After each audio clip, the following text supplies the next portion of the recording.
Okay, well, I think it's about time, so we'll get started here. I've had a number of people stop me on the way here and beforehand expressing interest in the topic of cognitive sciences and research and how the brain works, and I've almost felt like it's going to be a therapy session on how your own brain works, and maybe it will. I know when we did a short call preparing for the meeting, the most frequent expression I made was, really? Really? So hopefully we'll have a good stimulating conversation. We have a really, on the panel, a really interesting mix of folks who have been involved in neurosciences and cognitive research, in entrepreneurship, in applying those sciences to the marketplace, and many people who have done both, which is really interesting. So they asked us not to do formal introductions. You have our backgrounds there, but I will ask when the panelists speak that maybe they work in a little bit of their backgrounds to give those perspectives. I think it'll be helpful to you as we move forward. So I think what we hope to be able to accomplish is to understand a little bit about how the brain works, and some of the science that's going into really how to make the learning experience something that is more engaging, because when a learning experience is engaging, that leads to the goals that we're trying to achieve: behavioral modification or just good learning process, good education.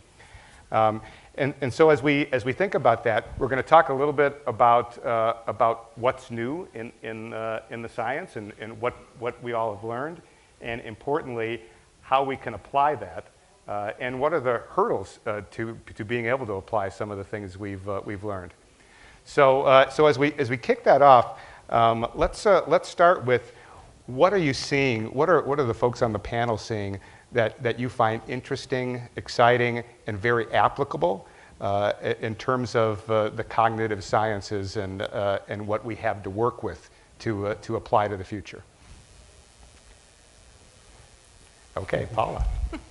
Well, I'll start by saying that I was the chairman of Neuroscience and the developer of the Neuroscience program at Rutgers University for 25 years. And then 20 years ago, I started Scientific Learning Corporation to translate what we know about how the brain learns into the education field. So that's my background. So I've got both the entrepreneurial, business, and particularly the research background.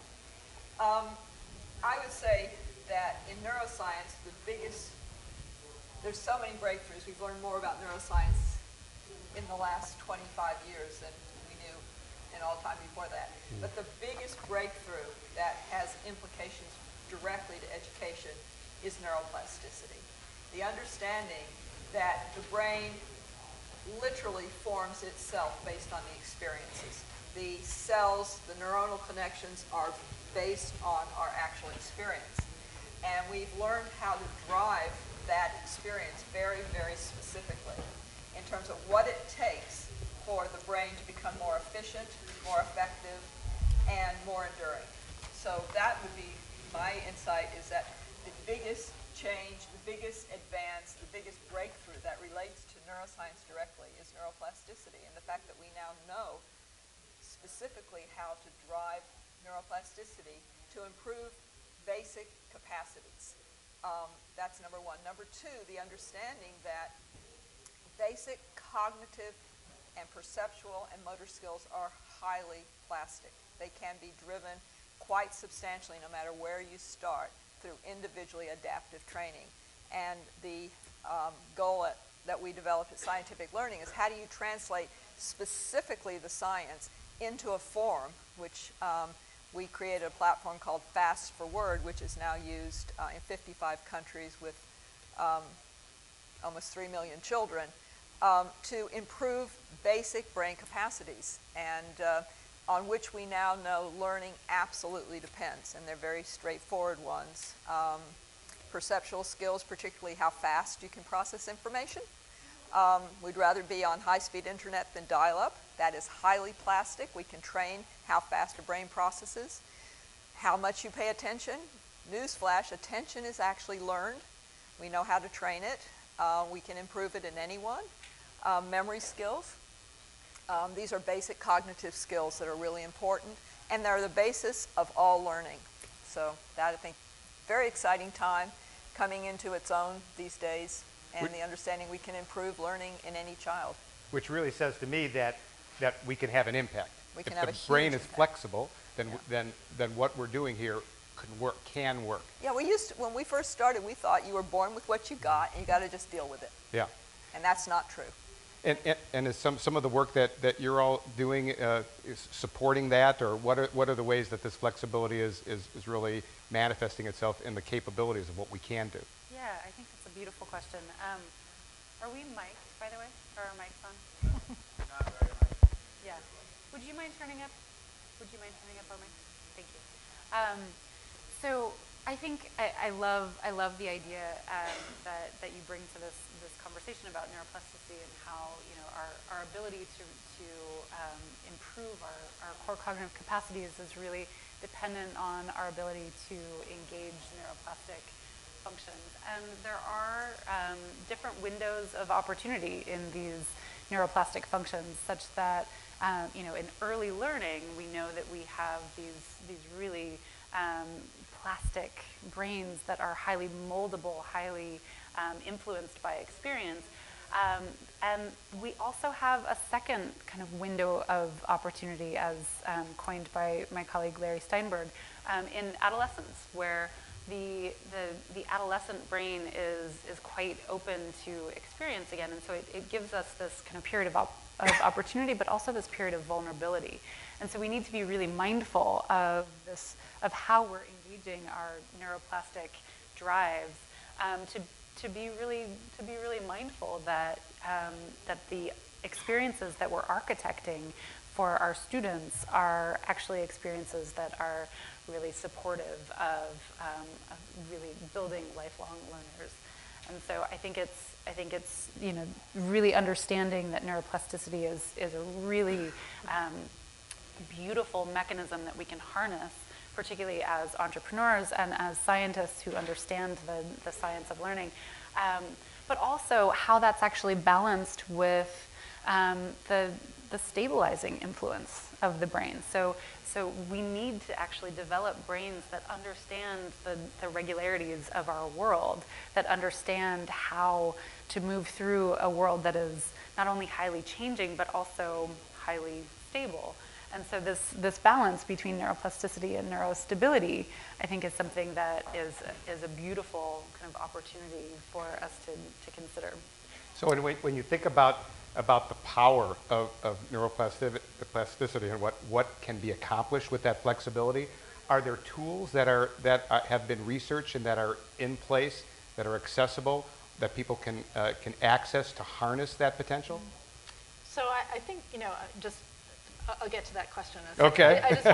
I want to say that I think the beauty of this panel, even though we've only lived together for a short time, is that we really sort of represent kind of the range. I mean, there's a lot of overlap, but we represent sort of the range of what our experience has been in this area. I'm a physician, and so, I'm constantly confronted with the challenges around behavior change in my patients, and and what kind of led me to try to actually focus more on primary prevention, because behavior change is so challenging. And so what my group does is focus on developing and evaluating video games in youth, in terms of helping them learn some of these skills, as Melina said, during periods that are particularly, kids' brains are plastic, they're very vulnerable, and they may be able to incorporate some of the messages that they get through an engaging form of media to help them establish good decision-making, good behaviors, and good learning skills. And that translates not only to health outcomes, but educational outcomes and, standard curriculum as well. So I think what's interesting with this group is that we've seen all sort of from beginning to end in terms of the implications of how this plays out in practice, in science, in business, the entire stretch. I think there are many, many tools. I think the key is, and one of the things that I see particularly exciting about this meeting, is this focus on engaging you know, our user, and that, you know, if you can't get them there and engaged and focused and with you, you're not going to accomplish anything, whether it's teaching, you know, math, or if it's teaching good health behaviors or decision making or social emotional learning. You need to get them there. So, you know, we focused on video games as a tool, but there's obviously a whole range of very successful tools to really engage this group. You know, just as a side, I've noticed that in our earlier conversations and in the work that I've done in education, more at scale at University of Phoenix and the Apollo group, engagement is something that is talked about at scale, at post-secondary, at early childhood, in every step of the way, you cannot have an impact unless you can engage the student or the learner. And there's different goals, actually, along the different parts of the spectrum here. You know, you're talking about, on the medical side, you talk a little bit about behavioral goals and modifying behavior, and sometimes we just talk about assimilation goals, being able to learn and get through something and get to the end. And that seems to be a common thread. It's being able to be engaging, which is why I asked a little bit also about tools, because understanding the concept that you know, we can do it. I mean, saying that your brains are plastic is like my friend Rob Schneider would say, you can do it, right? You can. There is a way. So it's achievable. But having the tools, depending on what the different objectives are, exactly. that's really important. And the tools that can be brought to market, in some of the things that, Neal, that you're doing too. Sure. So my name is Neal Shenoy. I'm CEO of a company called Speakaboos, which is in early childhood literacy. So Deborah Quazzo, who's a wonderful investor and advisor in our company, asked me to join this panel. For a little bit of context, she said, you're going to have 3 amazing PhDs and businesswomen on the panel, and then we just need you to be a business guy. And so if you look at everyone's bio, or the short descriptions, everyone's got 3 or 4 lines. I have 1 line. But the reason I was excited is because this panel, among all the panels that we have today, it's really about possibility, and all the things that are to come because of this sea change that we're seeing in the application of cognitive science to really ed tech. And what I'm most excited about is what we're focusing on at Speakaboos, which is intrinsic motivation, and which was popularized most recently by authors like Dan Pink. But the challenge is, how do you take the core principles of intrinsic motivation, whether they be mastery, whether they be autonomy, whether they be purpose, and how do you apply that at the earliest age at which children begin formal and semi-formal education, which for us is 2 years old, all the way extending through middle elementary. And so the PhD on our team that helped to sort of create this construct and these tools is a woman named Dr. Alice Wilder. She created Blue's Clues for Nickelodeon. She created Super Y for PBS Kids. And the reason that she wanted to dedicate herself to intrinsic motivation is that despite being a PhD with a focus on literacy, she did not become interested in reading until she was in the late elementary. And it's because someone presented her to a book that she finally found interest in, and then the world opened up for her. So if we can find a way of cracking that code and systematizing intrinsic motivation at a very young age, we think it's the same impact that preventative medicine is having on the paradigm of medicine, which is change culture, change the role the stakeholders play early in the process, and avoid costly, ineffective interventions down the road. You know, I mean, as you mentioned, changing culture, that of course is a tall order, and it as we talk about the tools, it really leads me to think about and ask about what are the hurdles to the implementation, and culture seems to be one of them. So when I think about the history at University of Phoenix 25 years ago in online education, there was a cultural impediment.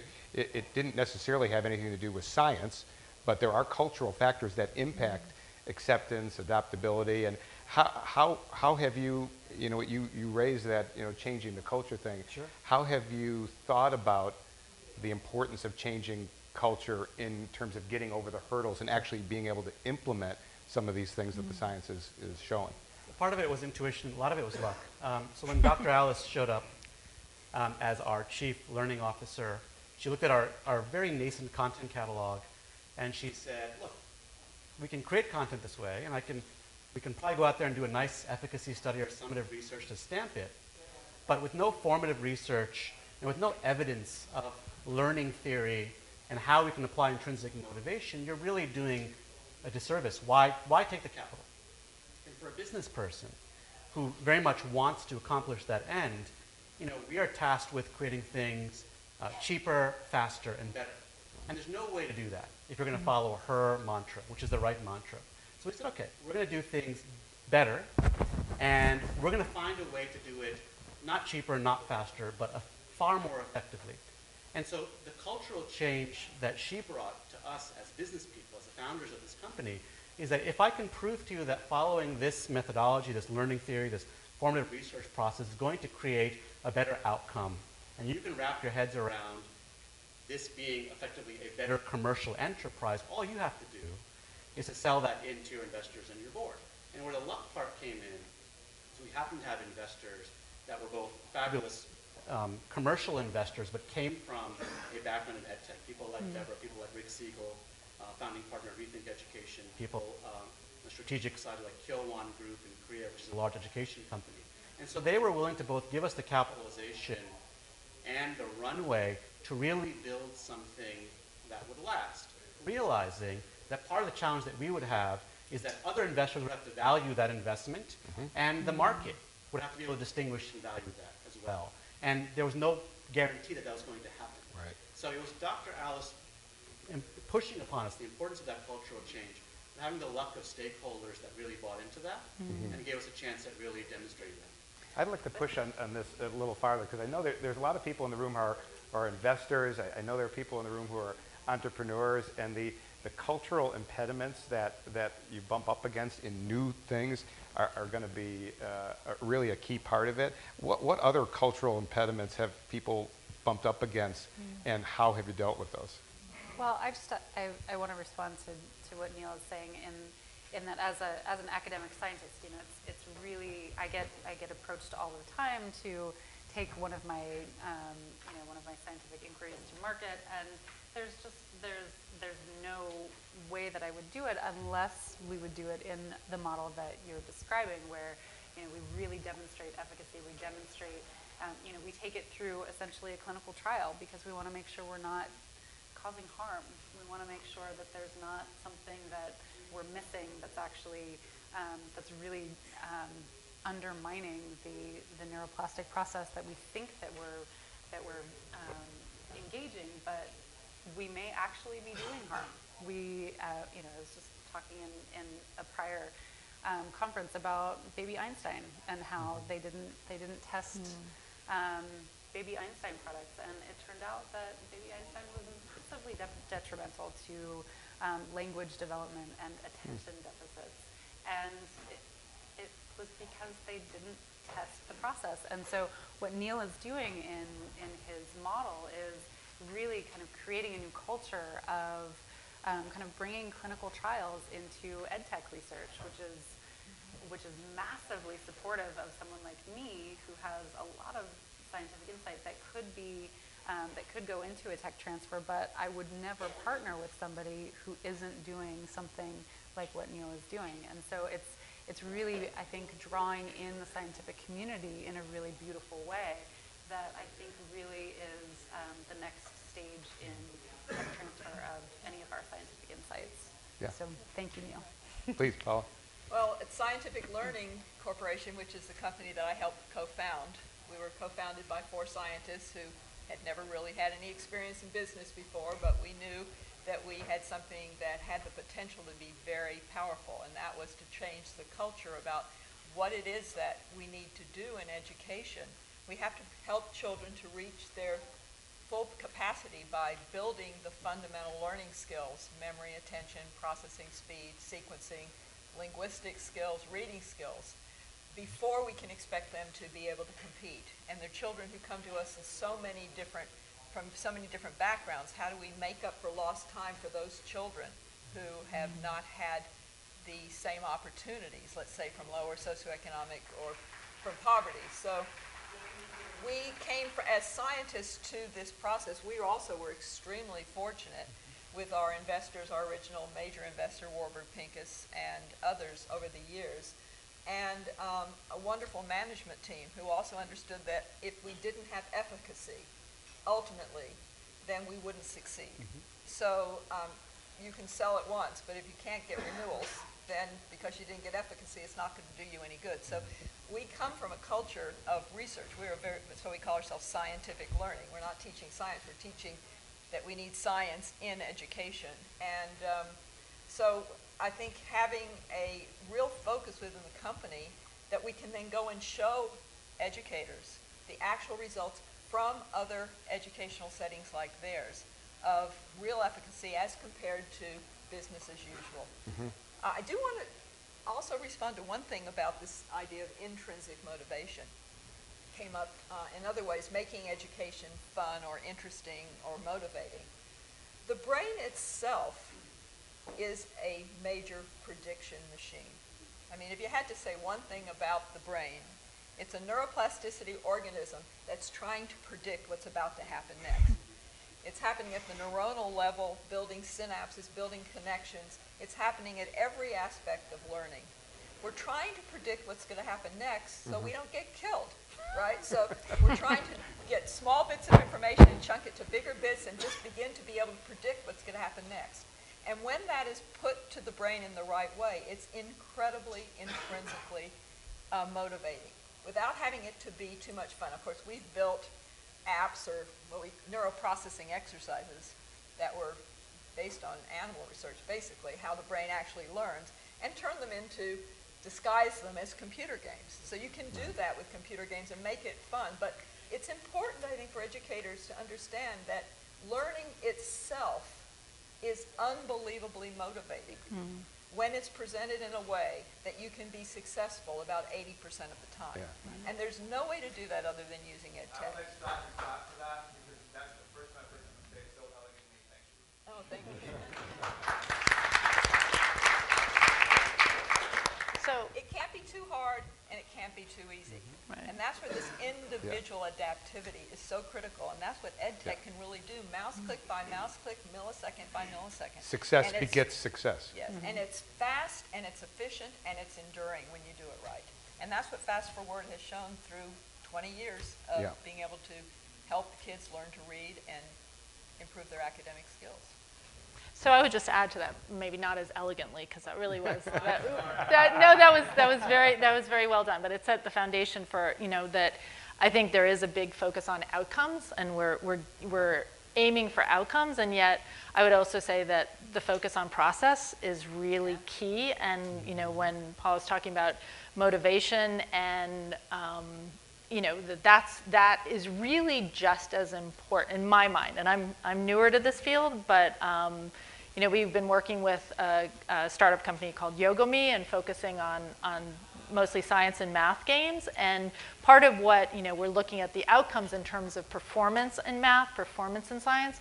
But I think a major focus and something that we've really been looking at is sense of self-competency in acquiring these skills. And so that it's not only the outcomes of, yes, I can accomplish what I've been set out to accomplish in this topic area, but I feel good about it, because I think that's the thing that's sustainable. That's the thing that if they learn that as first graders, if they learn to be math lovers as first graders, they will be math lovers as sixth graders. And that's the part that I think if we can focus on both getting them to the outcomes where we want them to be, but also having them be motivated and engaged and happy about the experience, that's a win-win.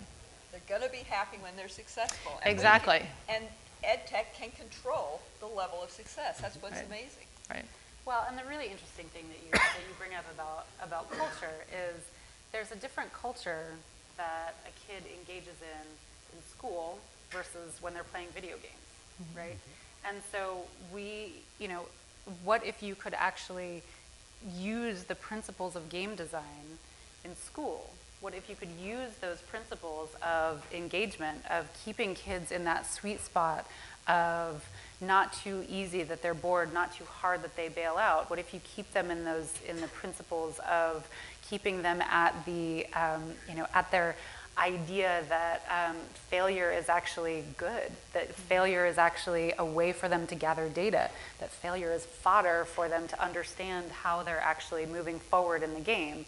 And using these ideas as actually the way in which you create a culture change in the classroom. So we have this hypothesis, and don't quote me on this, but we have this hypothesis that we're testing, and we'll let you know soon, that people who exhibit attention deficit issues in the classroom, they don't seem to exhibit these attention deficit issues in games, in gameplay. And so what if, and again, we're testing this, what if attention deficit disorders are context dependent? Can we control that context? And can we control that in a mindful and evidence-based way? Does that mean that you attention deficit might be you're not engaging me the way I need to be engaged? Exactly. Huh. Exactly. And so can we understand the boundary conditions on that? Can we understand what is it that creates these disengagements that then manifest as attention deficit spectra? And then can we actually figure out how, using ed tech technologies, how can we architect that such that we can really support our kids in harnessing their own attention abilities? And anyway, so you talk about culture change. One of the biggest differences is between technology and classroom. So what if we merged those? And that's, I think, what everyone here is interested in.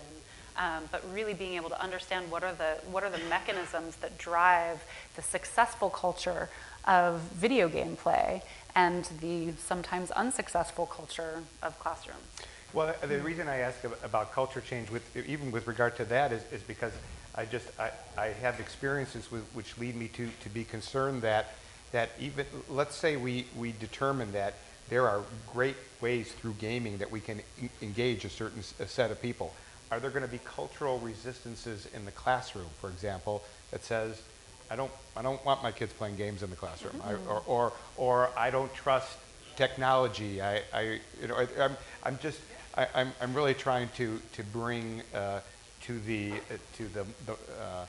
research to the marketplace and where how one addresses some of the maybe old ways of thinking about things or former cultures. I think that used to be much more of an issue than it is now. When we first started 20 years ago, there was no internet in the schools. There were hardly any computers in the schools at all. The idea of brain fitness or cognitive development or any of these topics were just not mainstream. They're very much mainstream right now. I mean, the time has come. I think there's much less resistance, but we do need to engage the teachers as well in being part of the solution. And if you just put kids on a computer and you don't let them understand or be part of what's going on, then they're the ones who are probably going to be resistant. So we need to, one of the things that we didn't expect would be such a big part of our company was the customer service, clinician training, teacher training, and support that is really critical. It really is a two-lane superhighway that's needed to be developed. And I think over time we have developed. I think schools now are able to use these programs and products much more successfully than when we first started. And I recently was able to speak to Congress in support of the READ Act. And one of my main message was we don't have a knowledge gap about how to improve reading these days. We know how to improve reading. We know what the causes and determinants of reading failure are. We know it's a major national crisis. And we know and have incredible data about how to improve it. What we have is an action gap in having these translated and actually used in the classrooms. And so I think that's and what do you attribute that to? There's not a process from going from good science into classrooms. And meetings like this are really, really important. But, every school is its own little fiefdom. Yeah. There's no organized thing that says, this works, use it. And so I think that is what we really need is a better way of understanding and having measurements about what really works, why it works, and what's fast enough to make a difference to you and scalable enough to make a difference to the country. You know, one observation I'd make about some of the earlier stage education companies that I've seen is that many that gain acceptance take a multi-pronged approach to that gain of acceptance. There's sort of two major categories of prove to me that you know yours is a good idea. One is quantitative. You know, here's the research, here's the numbers, here's the efficacy, and the other is anecdotal and emotional. It connects in a different way. Yeah. And it seems to me, anecdotally, as I've watched it, that those who have both sets of evidence connect with more people, which makes sense. Right. And so that's one of the things that I just have observed. Yeah, and as you think about what's next, we turn to the George Jetsons and look at the future. So here, there's a very common theme here, right? There's the brain is plastic, and engagement really matters, and success begets success. There are some principles that we can all agree on and that are applied. Where do you see 5 years down the road, 10 years down the road? How do you see those things being applied, and what tools do you expect might come to the marketplace that will, as the GE commercial says, change the world? To answer that question, I'll answer that question maybe a little bit differently than maybe you intend. Rather than talking about what I think the sciences are or the developments are in the science that are going to emerge, I think what we're going to see is a sea change in terms of the culture and the process by which there is proper implementation and commercialization of the science. And what I mean to say by that is more of a partnering of individuals that are research-based and academic with people that maybe come from a pure business background, and finding a 1 + 1 = 3 model from inception. And that could be university, private sector partnerships. That could be PhDs with people that have been in private equity. But number one, you're going to see a lot more of that. Very similar to the experience we had with Dr. Alice early on in formation of our company. The second is in the DNA of the businesses, you're going to see the formative research and efficacy process drive decision making, and also drive hiring, marketing, capitalization, and so on. I think you're going to see investors, a certain class of investors that can point to backing companies that are research-driven and effective, being rewarded by entrepreneurs and vice versa, the capital flows, we hope. Another area where success will beget success. Right, yeah. And then hopefully you'll start seeing, this is so important to the venture capital community, you'll start seeing great examples of commercial success by having followed this process. Maybe it took a little bit longer. Maybe there was more capital. Maybe it took a little bit more capitalization. Maybe it was a very unique team construct, but they'll have success. And when that happens, then the virtuousness of that is more capital will flow into the marketplace. But what I'm really looking forward to, based on everything that we've talked about here, as again, this combination of science and enterprise is making that a part of the fundamental DNA of edtech companies and changing from summative research and rubber stamping later to efficacy being a part of the process where products do not get made unless they have that effectiveness. And then proving that is just proving that. But inherent in your design that you've created something that's going to work. And I'm looking forward to that. I think it's going to happen. I think it's already happening. And I would agree. I mean, and I think each part of it, whether it's the researchers, scientists, the business entrepreneurs, the investors, I think having everybody on the same page in terms of let's do something quality here. I mean, that may sound kind of hokey, but honestly, I think to get to bad quickly there's no value to it. It's a failure. Yeah. I mean, ultimately. And so I think to take the time and the money, if that is required, to really get something good, I think, and everyone's on the same page with that, I think that is the way to go.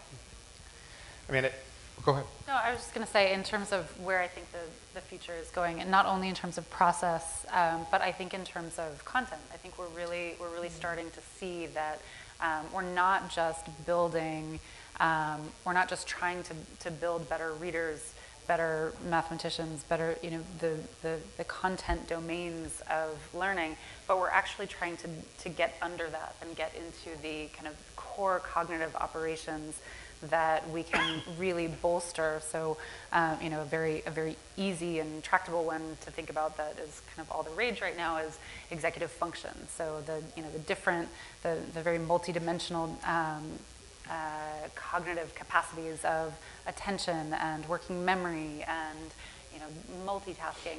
How do we actually build those core cognitive capacities that that might actually be the foundational elements that can allow us to build better readers, better calculators, better, you know, all of the, you know, the building the foundational platform that we can lay the content on top of. I think we're going to start to really see a lot of companies that are really geared towards kind of the cross-content domain capacity building by using this core cognitive capacity.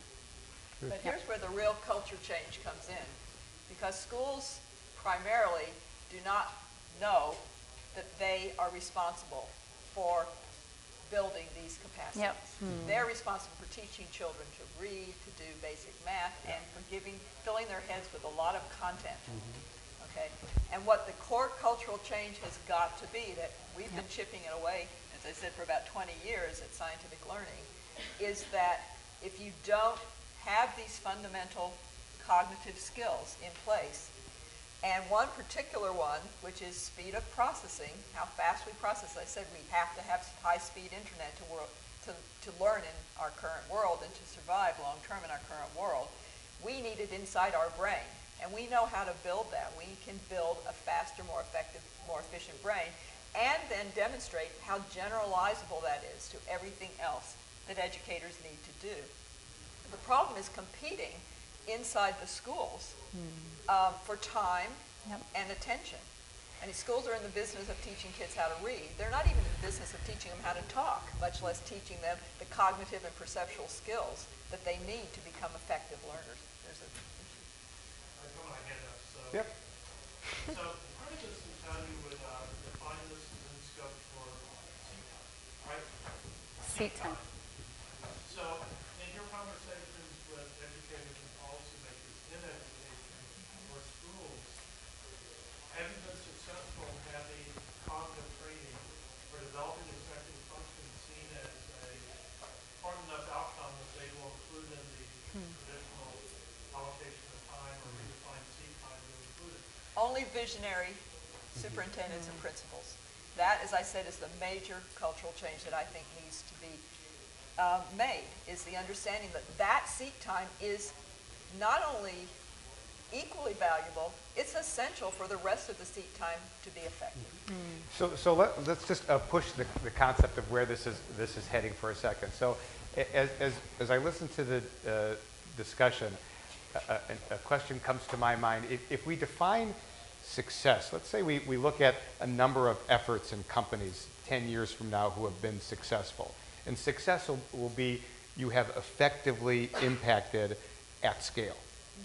You've made it happen for quite a number of people. Will that likely be the result of a discovery that has not yet been made, or figuring out a process that has yet to be figured out? And if it's process, because I think that's what I'm hearing here, then what, maybe be more specific about what is the breakthrough that's necessary? Where is the hurdle in the process part? So one of the things that I talk to a lot of educators about is really drawing the analogy between what happened in medicine about 200 years ago and where we are in education right now. So about 200 years ago, medicine was completely asynced, operated completely independently from evidence, from science. And very rapidly, within about a generation, within about 25 years of syncing with science, they dramatically up-leveled their efficacy. And so if we actually draw that analogy to education right now and say that education is one of our most important applied sciences, and that we actually really do need this culture shift, we really do need to not only, as you say, bridge this knowledge gap. We don't actually have a knowledge gap, right? No. The scientists have 150 years of learning science, of really strong evidence about what are the best ways that the brain learns.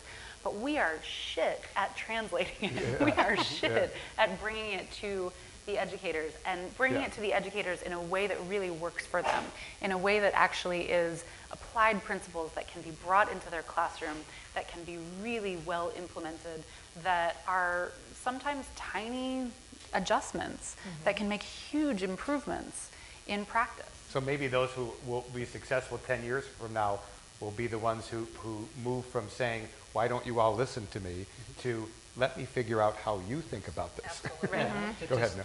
And it makes sense, right? If you've all heard this analogy, and it's true. Our educational system was not designed for the type of work, thinking, and jobs that we are now embarking upon as a country or as a world. Agrarian. We were a manufacturing-based society with a classroom construct that was focused on efficiency, assembly line. I'd argue that the classroom concept is still focused on agrarian society. Right. It's even before the industrial age. So if we all acknowledge and we wake up and say, hey, you know what, the importance of efficiency is now shifting to executive function and creativity and knowledge, you cannot apply the principles or the lack of the science. You have to apply different measures in essence to be able to accomplish that. So I think that's why there's room for optimism. I'd throw one more thing, and maybe I don't have time to discuss it today. In addition to sort of the cultural adoption that has to occur at the educator level, at the classroom level, my fear, we talked about this on our previous conference call, is how will consumers be able to distinguish? Because everyone talks about being educational. Everyone points to efficacy studies of which there are highly varied levels of truth. Everyone makes claims. There is no FDA, quote unquote, when it comes to ed tech. Maybe that's changing a little bit, but how do consumers distinguish that? Because if consumers, like in the case of Baby Einstein, make bad decisions, then you end up throwing the baby out with the bathwater, and that concerns me. I don't think I've spoken with an education company in the last 5 years that doesn't recognize the importance of a good third-party validator. And there are different validators in different areas of education, some more effective than others. So we actually have some training games that are under FDA approval right now. And I think if we could start to push our people into really making sure that that is at least one of the third-party mechanisms that is a validator or invalidator that can give us an objective metric of efficacy. Yeah. I think that can start to move the needle. I think you could say this of all of education. There isn't a third-party evaluator of any program, basically, in education.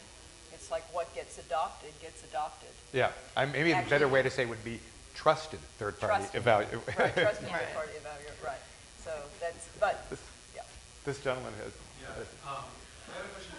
You're talking a lot about efficacy, and I think that there's almost a related point there because there's what we can test currently, and then there's all this stuff that we're learning about the brain in terms of how it processes, how we can improve creativity, and so I feel as though we've been stuck in a paradigm where we couldn't really test a lot of the things that potentially as educators or as people we would want to push towards those outcomes. Can you speak a little bit about the science that's happening and how that can affect, without saying it badly, affect the way that we test ethics? That's a great question. That is a great question. So as a neuroscientist, there are a lot of mobile EEG, thank you. There are a lot of mobile technologies that can allow us to track brain function as it goes through a training program.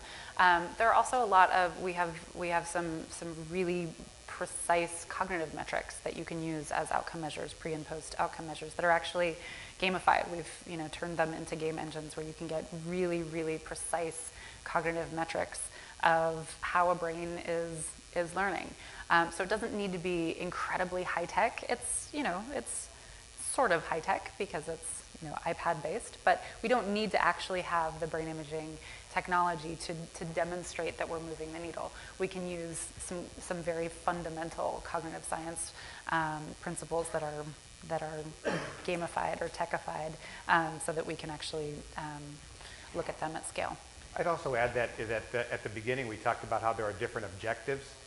Maybe the objective is behavioral change, maybe it's graduation, maybe it's, so depending on which objective you're focused on in the broad realm of education, like many things in education, the answer is going to be, I think it depends what outcome you're shooting for. And there's now, but I would add that, one of the beauties of technology, and I know certainly from the video game work that we've done, is that, that mechanism can collect enormous amounts of data. So our games collect, millions and millions of log files on what your player does in that game. So if you can actually drill down on something about their learning process through them playing a game around, learning a certain content area, that may be data that's really powerful in terms of telling us something about their process of learning that they're not going to be able to demonstrate just on a standardized assessment or test.